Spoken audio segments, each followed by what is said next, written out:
All right, folks, I reckon we're ready to start. We've got a packed house. This would be a very, very big room if we were in person.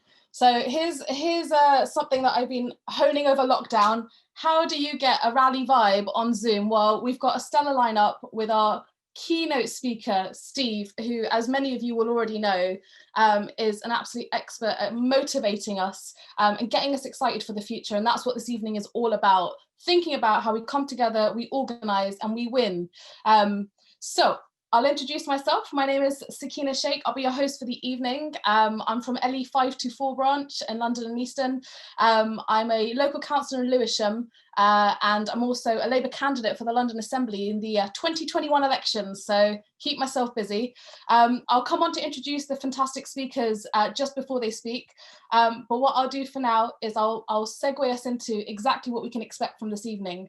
Now, I know many of you have joined for many reasons, but for me in particular, this has been a tough year. It's felt difficult with lockdown, it's felt difficult because of COVID, and actually we're coming off the back of having lost the general election, we're coming off the back of 10 years of austerity. This year has felt tough, and now more than ever, we need to come together, we need to strategize, we need to rally around people who can take us into the future, and we can get people excited to build back better, get people excited to win back power for our communities, win back political space for our communities, and above all, come out with exciting visions, because now more than ever, we need change. The government have made no hidings of the fact this year that they constantly and mercilessly sacrifice working class communities. We saw, for instance, the construction workers were the last to go into lockdown and the first to be asked to come back to work. And we saw Deliveroo drivers, for instance, never ever go into lockdown. They were forced to work during the pandemic. Sacrificing working class communities has the history of the ruling class's way of doing politics. And this year, more than ever, that has been unveiled to the whole country. We are in a unique moment where people have woken up and realized that actually these government doesn't have our best interests at heart, and actually to fight for our rights, to fight for the working class, for the power, to be organized in our workplaces, to ensure that bosses don't exploit us, we have to organize together. And actually at the heart of what we've seen this year from the government's response is they uphold an economy that extracts and it exploits. It has its roots in Thatcher's neoliberal agenda. And actually in 2006 and 2007, 2008, when we had the catastrophic crash, the economic crash, we think people might have woken up and realized actually this is an economy that puts profits before people. Instead, what we saw 10 years of austerity balanced on the backs of working people. Local government stripped to the bone, and services can barely be delivered. When you're making choices between children's mental health and elderly care, you know that something's gone wrong in the system.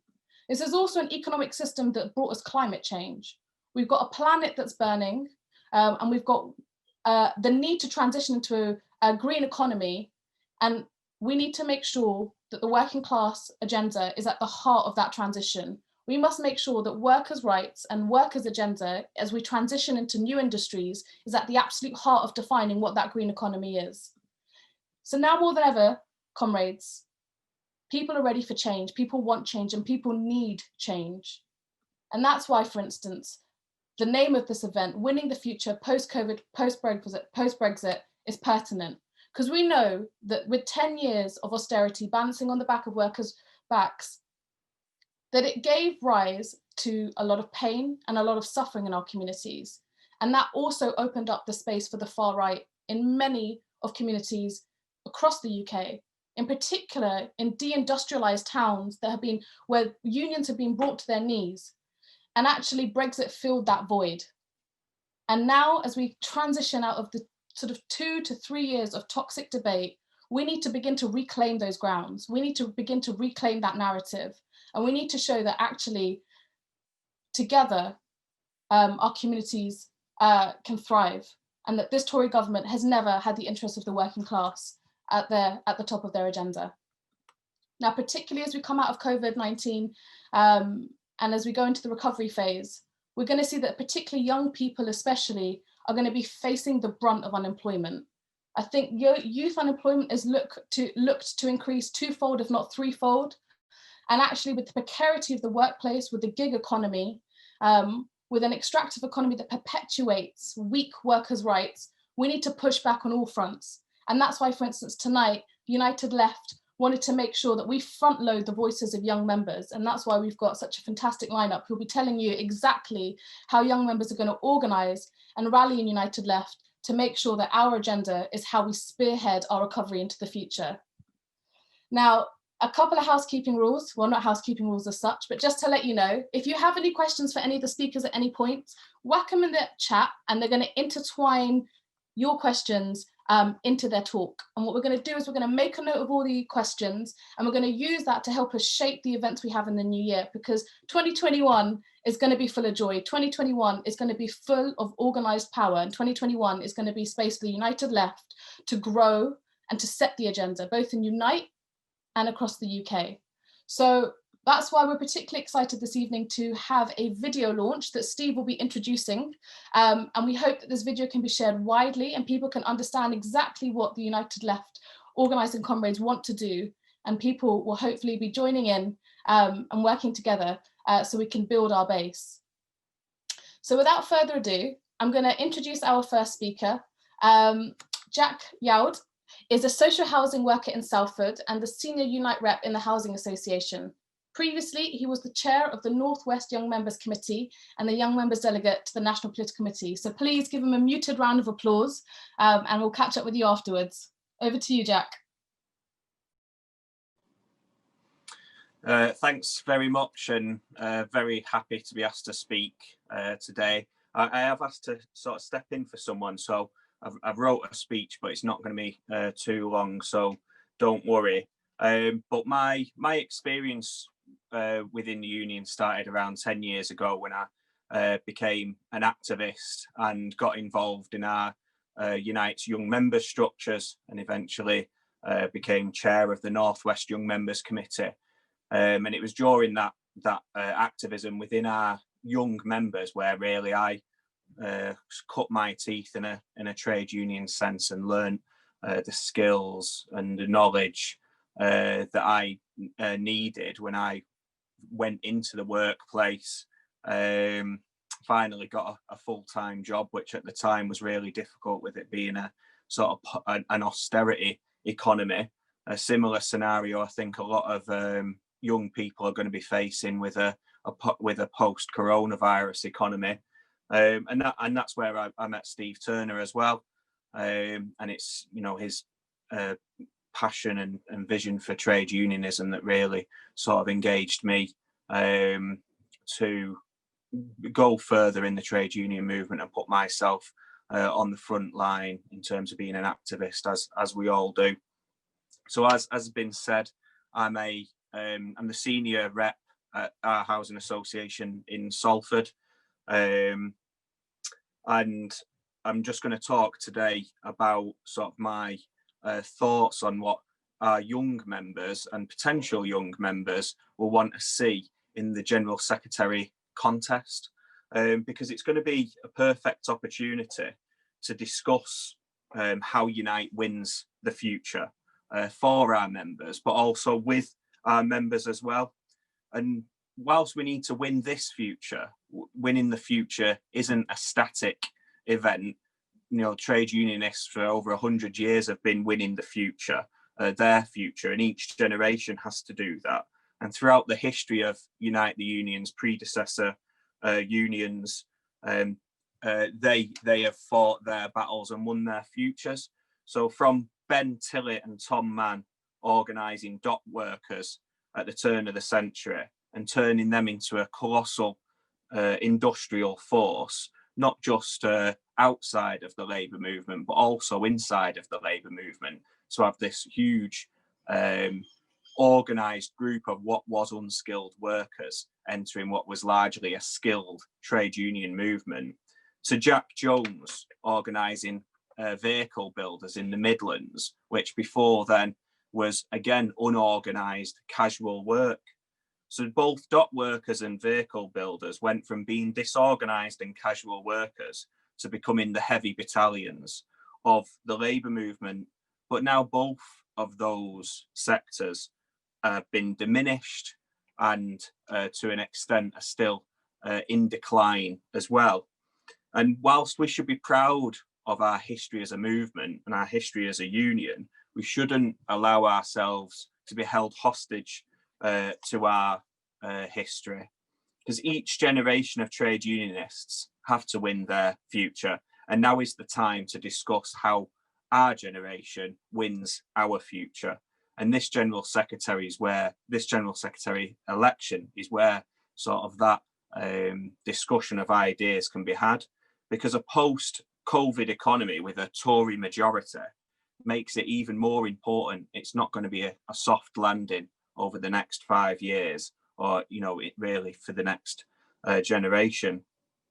And that's one of the reasons why I'm supporting Steve Turner to be the General Secretary, and one of the reasons why I'm a United Left member, because it's important to have that vision and that philosophy of how we want society to be, not just for ourselves, but for our children and for our grandchildren. And that's one of the reasons why I'm a trade unionist. And as a United Left, we should be advocating for a socialist vision for our trade unions' future, a vision that's radical in industrial organising and in the methods of organising, and radical in our politics, not just in Westminster, but the politics of our communities as well.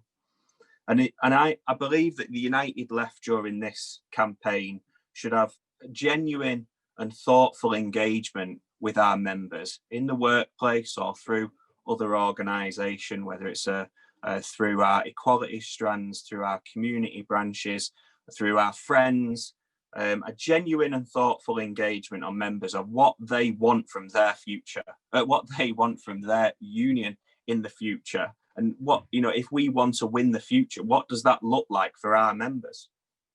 And it's important not just from a sort of political, philosophical sense, but important strategically when it's coming to the election as well. Because if you look at the General Secretary elections within Unite in 2010, Len McCluskey wins with 100,000 votes, 16% turnout. 2013, 145,000 votes, 15% turnout. And then in 2017, 60,000 votes and a 12% turnout. So it's clear, comrades, that we have to ensure that we're continually adapting our approach to this election coming on. And I think whilst I think a genuine engagement with our members, not only does it build that contact between the United Left and the trade union as a wider force with our members, but it also, as it were, gives them, a dog in this fight. The turnout for General Secretary elections across other trade unions is very low, if not abysmal. Ours is low and can be improved. But how will it be improved if people don't feel like they have a reason to engage in that democratic process? And whilst Len McCluskey was able to secure over 1,000 branch nominations, which constitutes around 500,000 members, it didn't necessarily equate to votes. So there's a disconnect between our members and the trade union as a wider issue. And how does a United Left help overcome that in this General Secretary election? And I think a genuine dialogue with our members on the future of the trade union and how we win the future could give the members the reason to take part in this democratic process. And this election could be about big ideas that redefine what our trade union is and how our trade union faces such a potentially severe economic downturn. How does Unite react and evolve to epoch-changing events? How do we grow and continue to win for our members? There's potentially £25 million in branch funds. How do we empower branches to campaign, recruit and organise? Some of the sectors of our trade union are bigger than some trade unions.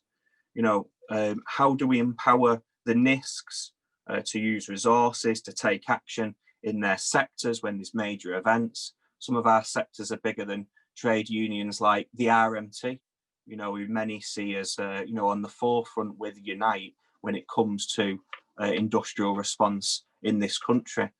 The RMT's executive are going to clearly take any serious event in the rail sector and deploy resources. Some of our sectors are bigger than the RMT. You know, how do we use the sectors?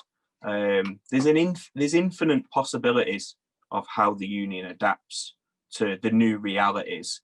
And these realities are being brought not just by coronavirus, but there's new realities every generation, whether it's Thatcherism or austerity or coronavirus. The situation continually changes, and it's the role of trade unions to adapt to those changes, to ensure that the union is there for our children and our grandchildren. So we need to bring the members with the United Left. Hopefully they'll join the United Left as well. But we need to bring the members with the United Left so that our platform, our vision for what the trade union looks like is their vision as well.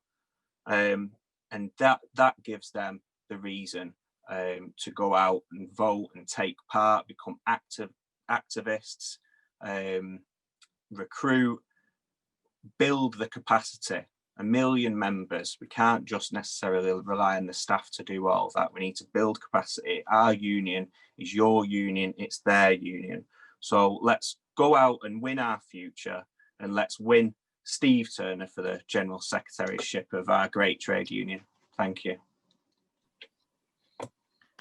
Clapping on behalf of everyone because everyone else is muted. That was brilliant, Jack. Thank you so much for that. I think your calm, strategic and measured thoughts were really welcomed as a reflection on the theme of this evening about winning the future. And I particularly loved the way you talked about winning the future not being a static event, but actually something that we build together intergenerationally with many events as a shared agenda. And I think this event being one of many is exactly aiming to do that. So thank you very much for those fantastic reflections. Before I welcome and introduce the next speaker, just to let you know, if you want to tweet out about the event, we are using the hashtag winning the future hashtag. And we are on @ULNational, all one word, that's the Twitter handle. You'll see in the post, Bronwyn has posted a link to where the video will be live at 7 p.m. So do have a look, do share it with your networks. And if you have social media, please do repost it. Fantastic. On to the next speaker. So next we have Damien Bailey, who is the chair of the Unite Young Members National Committee and is here in a personal capacity this evening. Damien is an activist in the Northwest, has been a member of Unite since 2012 and a member of United Left since 2017. Damien is also a councillor in the city of Salford. Over to you, Damien. Thanks, Akina. And there's obviously an over-representation of people from the city of Salford on today's meeting. And I just want to thank you for that kind introduction. And, you know, how do you really follow what Jack said? So I'll give it a good go. But it's a real pleasure to be a speaker at this meeting on winning the future. As Akina said, I'm here in a personal capacity, an activist within this United Left, and I'm proud that our left organisation within our fighting union has endorsed Steve Turner to be our next General Secretary. And it's been a difficult year, colleagues, make no mistake. And it is our union's lay members and our shop stewards that are on the front line protecting their jobs, their industries and the communities they call home. So let me use this opportunity to pass on a message of solidarity from all of our young members to all those in dispute at Bonalswick, at Heathrow, at Optare and anywhere else where our members are engaged in collective action. It will ultimately be this union and our members that say to the bosses, enough is enough, as they try and throw their workers onto the scrap heap.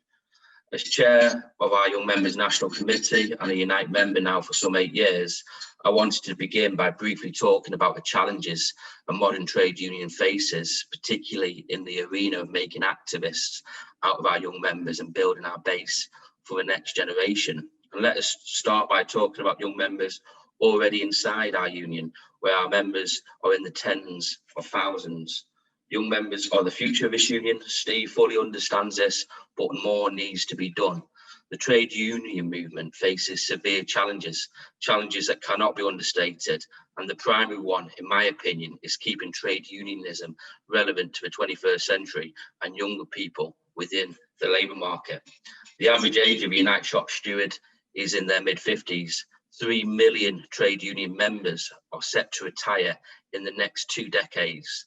To put that into context, that's half of the existing trade union membership left in the entire country today. I don't want our union to struggle on into the next decade and be finished in the one after that. We either adapt or we face the consequences. And before we get into recruitment and organising for new members, the union must do more now, and I've long held this belief, to make activists out of our existing younger membership, if you like.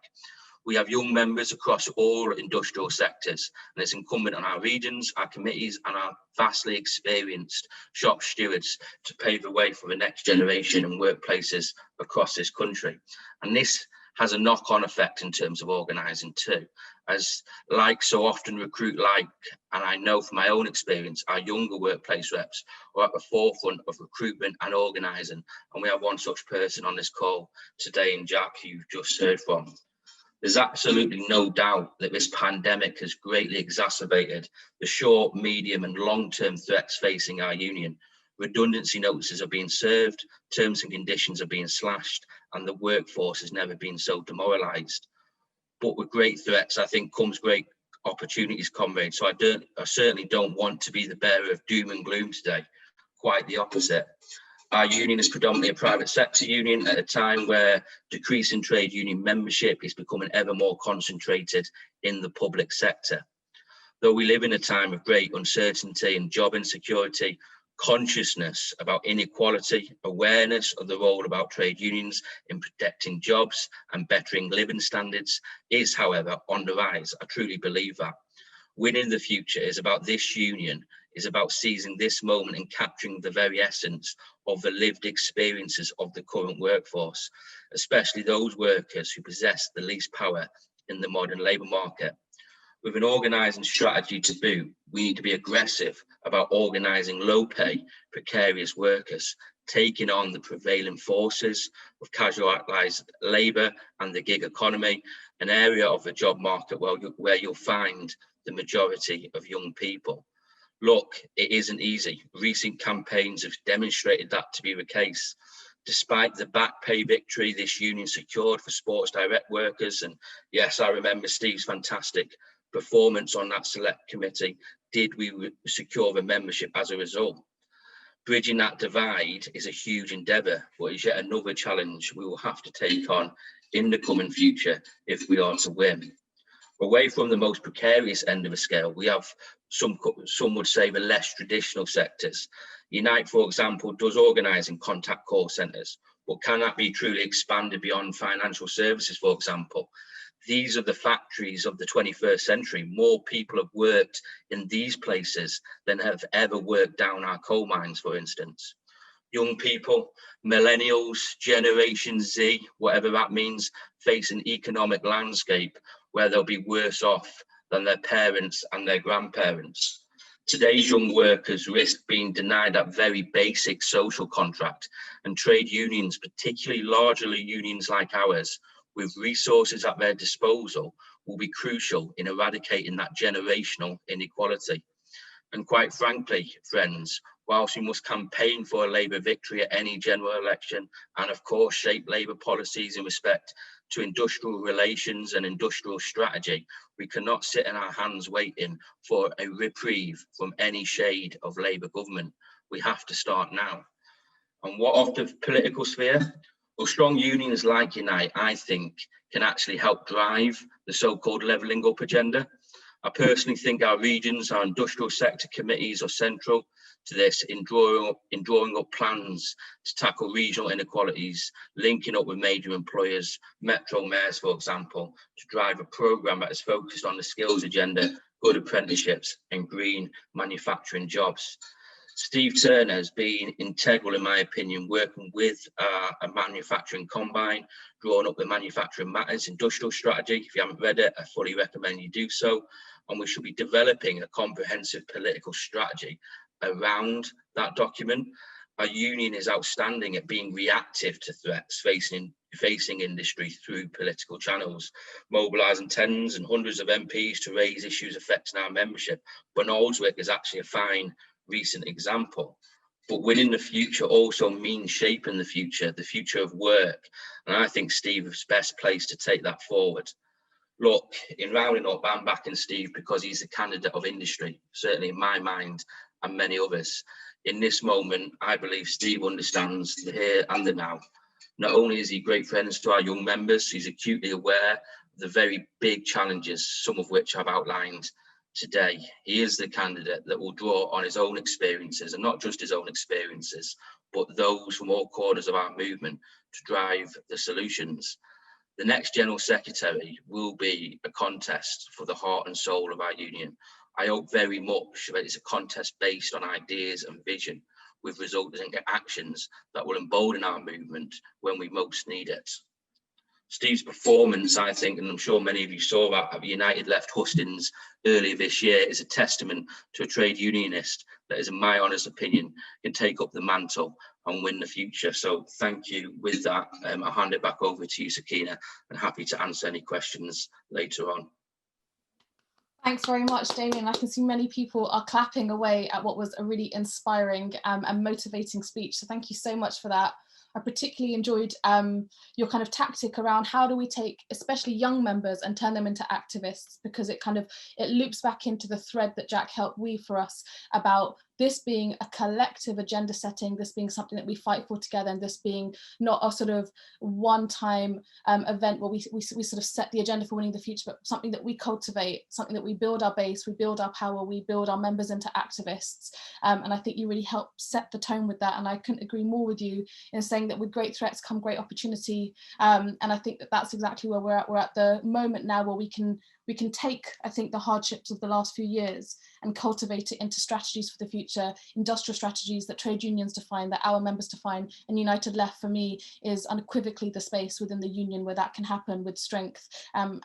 And that leads me nicely onto our next speaker, who really needs no introduction, but it is always a pleasure to introduce Steve, because I'm sure that many of you will agree with me that, you know, whether it's the video and the speech that you saw at the United Left hustings, or any of the events that Steve often offers a passionate and very clear vision for the future, a very clear vision for our union. I think that that's exactly what inspired so many of us to vote for Steve, and that's what's inspiring so many of us to join his campaign and make sure that he wins the election for General Secretary.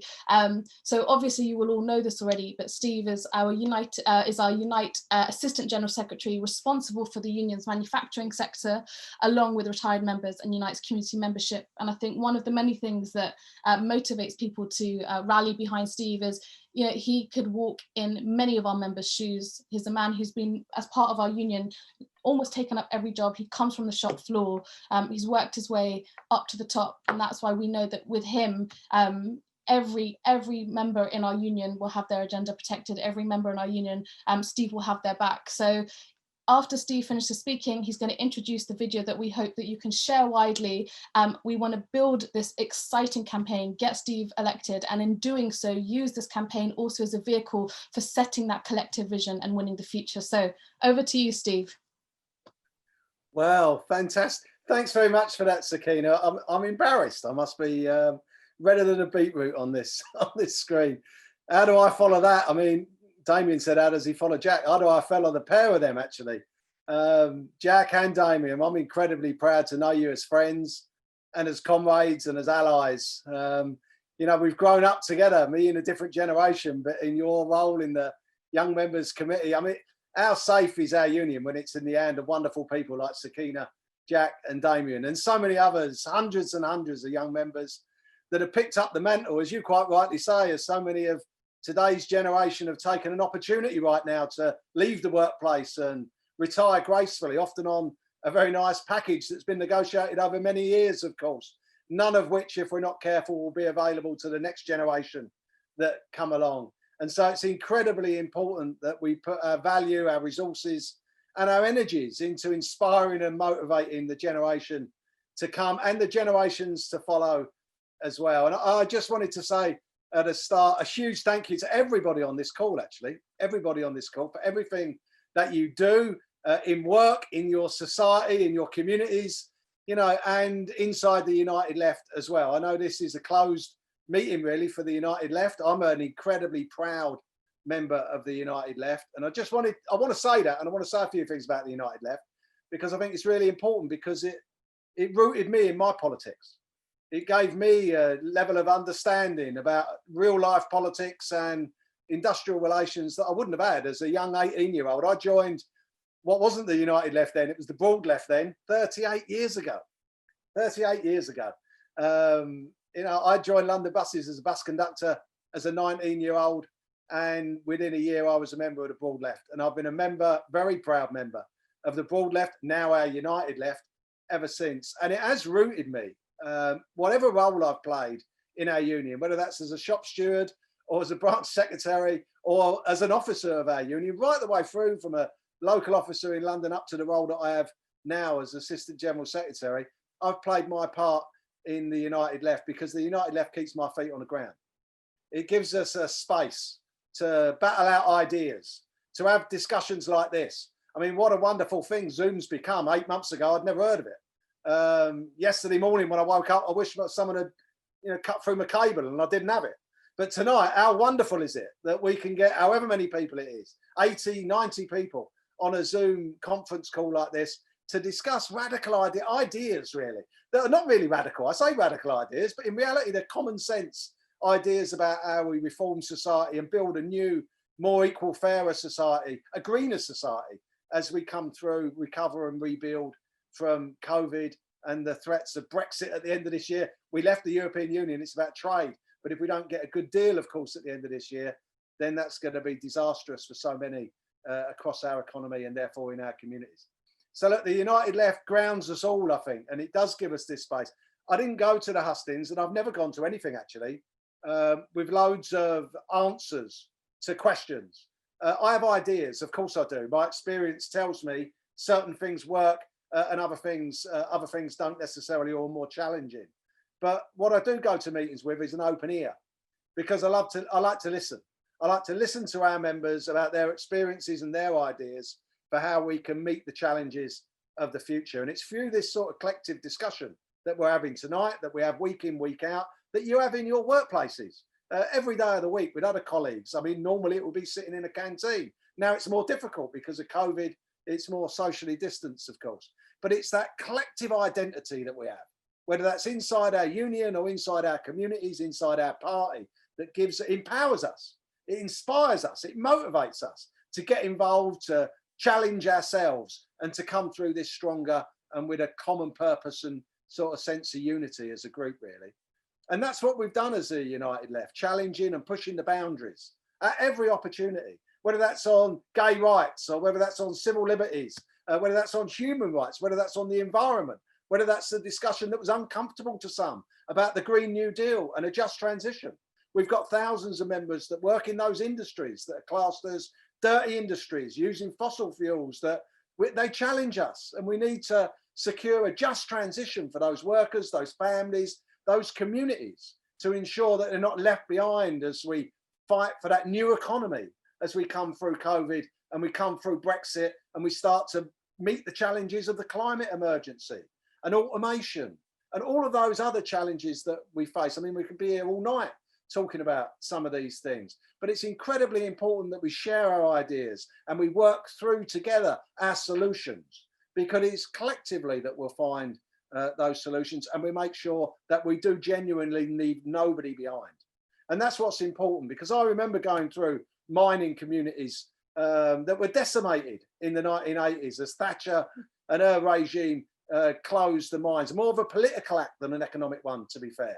But in closing those mines, she devastated those communities. And I go through them now and I still meet the same people. Third generation unemployment, deep-rooted mental health issues, alcohol abuse, drug abuse, depression, broken families. I mean, it's suicides.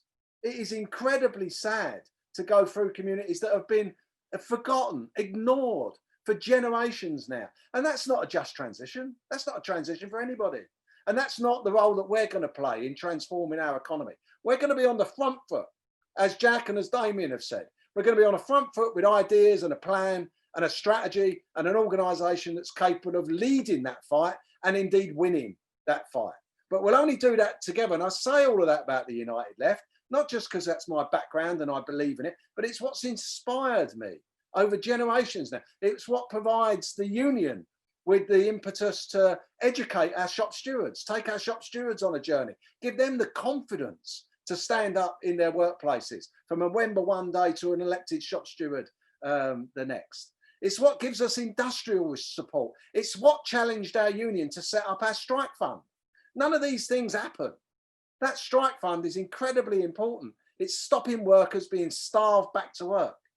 And that we should not underestimate that and the value of that. But that didn't just come about because somebody woke up one morning and thought it'd be a great idea if the union had a strike fund, or we started to spend some of that 20+ million pounds that's sitting in branches, idling away, waiting for a rainy day. Well, if it's not pissing down right now, I'm not sure what the weather's like, you know.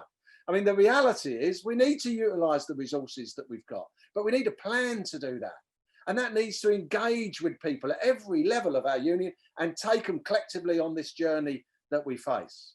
Whether that's the challenges of COVID, whether that's the challenges of a post-Brexit economy, whether that's the challenges of automation or the climate emergency, or as Sakina said, a growing far right that thrive in that community of growing unemployment, desperation, fear, isolation, people feeling they're not being listened to by politicians for generations, actually, not just in recent history, that their communities have been ignored. And that's our challenge. Jack and Damien have made the point about not outsourcing our responsibilities to anybody. The trade union movement has an historical role, a responsibility to grab the opportunities that are in front of us, to inspire a class to stand up, to build our union to a position whereby we can fight and win industrially, as well as back in our communities, for the social and economic justice that we demand as we come through, and we demand quite rightly to build back better, of course. It's incredibly important that we do that. And young people, our pleased am I, by the way, that tonight's focused on young people, and we've got fantastic young people speaking, because it's young people that are bearing the brunt of the crisis right now, the lockdown. Young people are predominantly employed in those areas that have been locked down, forced to close, and have been sacked. Hundreds of thousands of young people have simply been thrown on the scrap heap, under the bus by employers that couldn't even be bothered to put them on the furlough scheme that we won. They've simply dismissed them with very little hope, less than 2 years service, most of them, so not even a redundancy payment, whether that's in hospitality or the arts or entertainment or aviation or retail. All of those sectors are being decimated by the COVID lockdown.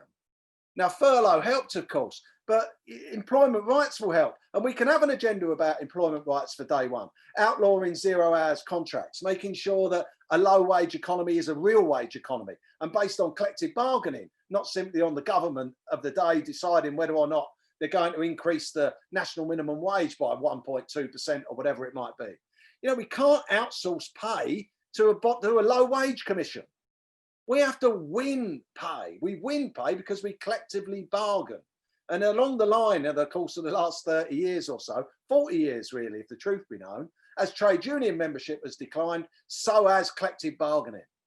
And you can see that in the share of GDP that now goes into the pockets of ordinary working people.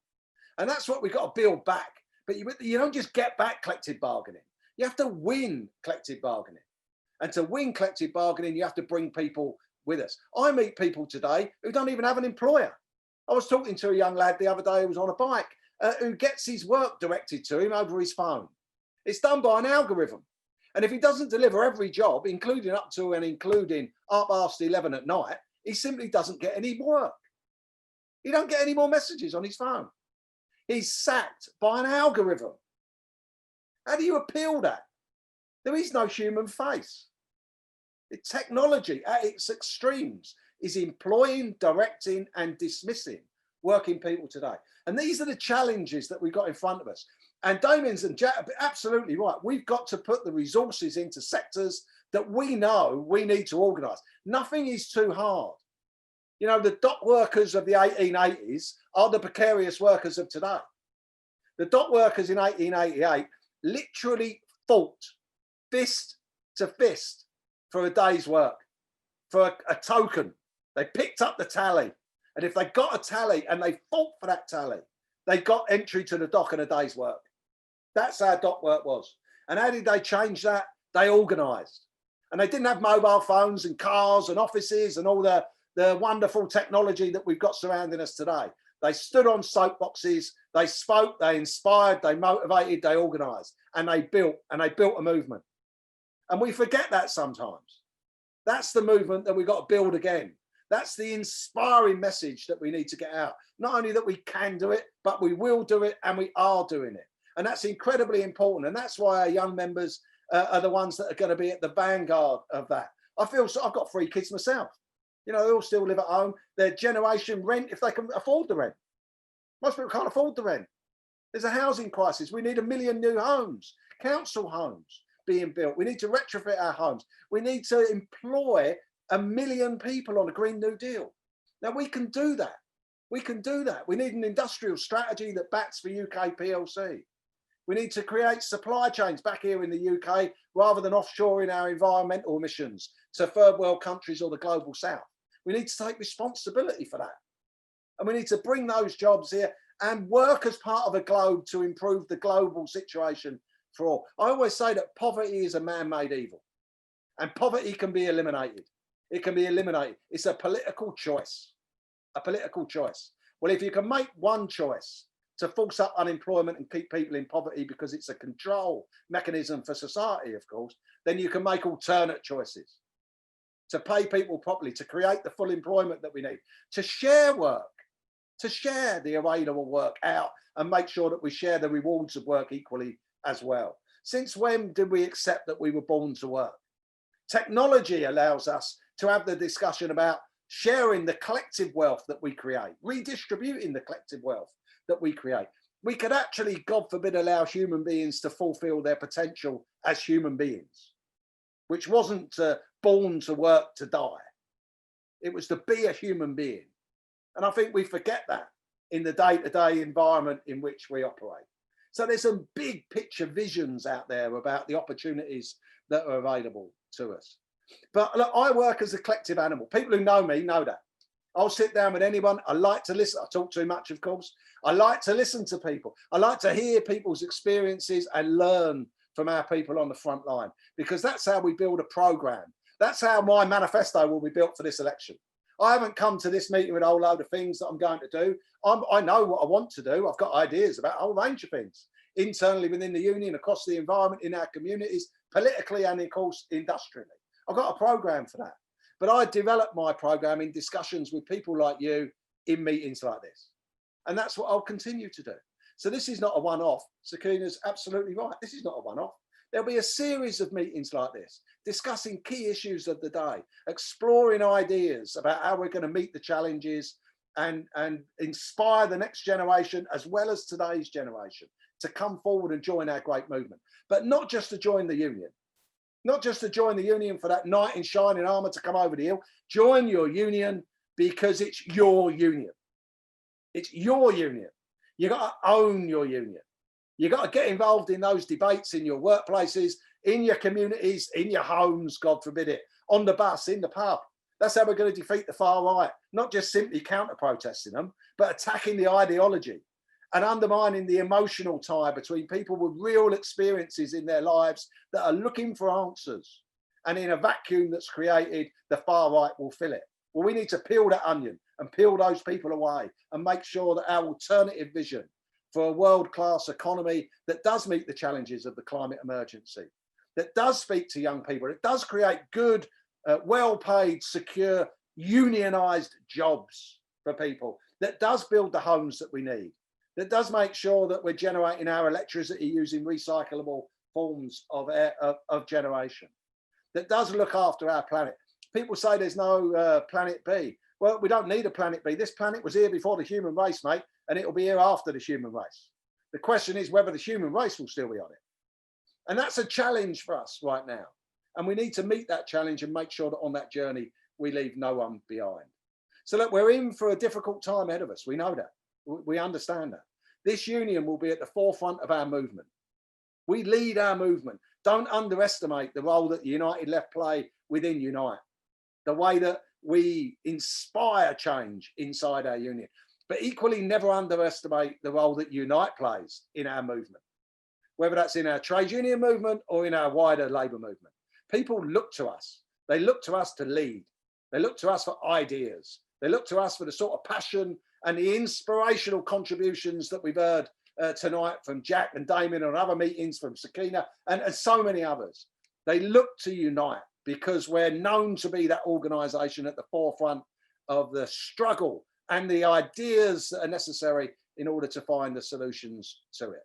So that under your collective leadership, and I do say that deliberately, under the collective leadership of the United Left, I'm confident in our future, and I'm absolutely confident that we'll keep the red flag flying over Unite. That's the reality of it. I'm a socialist. I'm an incredibly proud socialist. My socialism is born from my personal experiences, not reading books about it, personal lifetime experiences. I've been unemployed.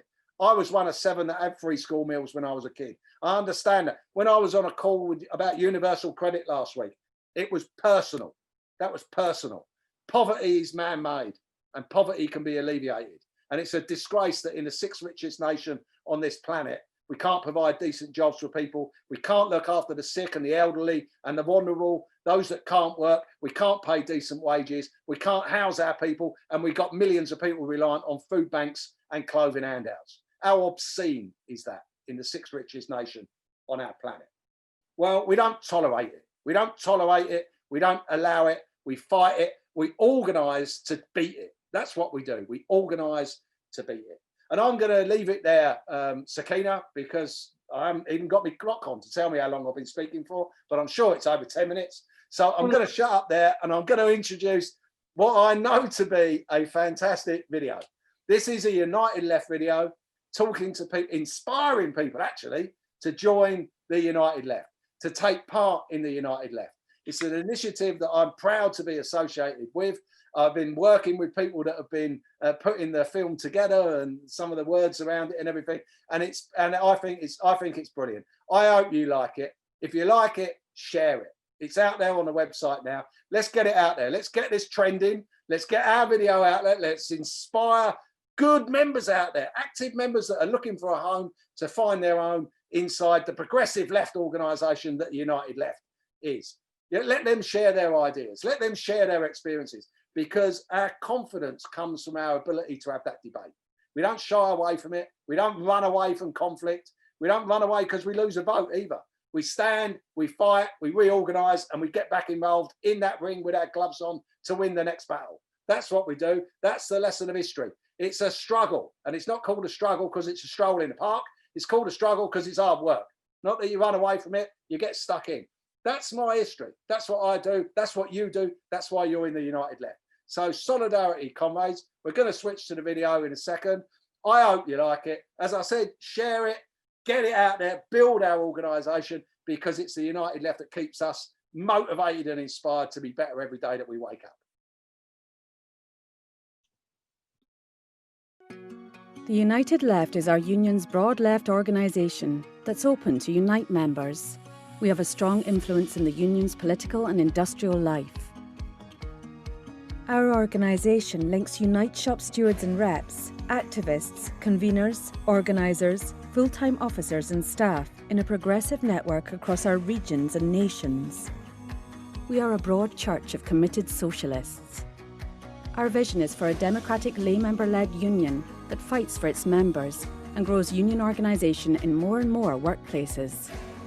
We want a campaigning union with a clear political voice, in the Labour Party, but also beyond, demanding the changes needed to give working class people a better deal. We believe in strong workplace organisation with collective bargaining as the best means of increasing wages and redistributing wealth in our capitalist society.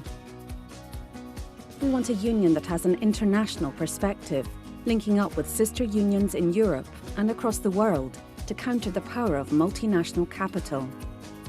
We want a fair society with a strong state that delivers for working people. We want high-quality publicly owned services, transport and housing. And we want a strong welfare state that's paid for from progressive taxation. United Left members in our regions meet regularly for debate and discussion about the pressing issues facing our union. We have an organised presence at all Unite conferences and other union gatherings. We influence policy by sponsoring our own motions and seeking support from delegates for other motions that advance our union's progressive agenda. We select and campaign for candidates for union elections so that progressive ideas can be taken into the heart of the union. We have been hugely successful in winning the membership's support for our candidate Len McCluskey in the last 3 General Secretary elections. We have now selected our next candidate for General Secretary, Steve Turner, and will campaign to get him elected so that our union will continue to be led by a socialist with a progressive industrial agenda. And we have a majority of United Left members on our Executive Council. We have also been successful in gaining significant United Left membership on many of our regional committees. And we plan to extend that influence to our regional and national industrial and equalities committees too. We are an inclusive, tolerant and welcoming body that welcomes open debate encompassing a wide variety of views. We celebrate what unites us and leave our differences at the door. Come and join us and get involved in shaping our union for the future. Join the United Left. Who's feeling inspired?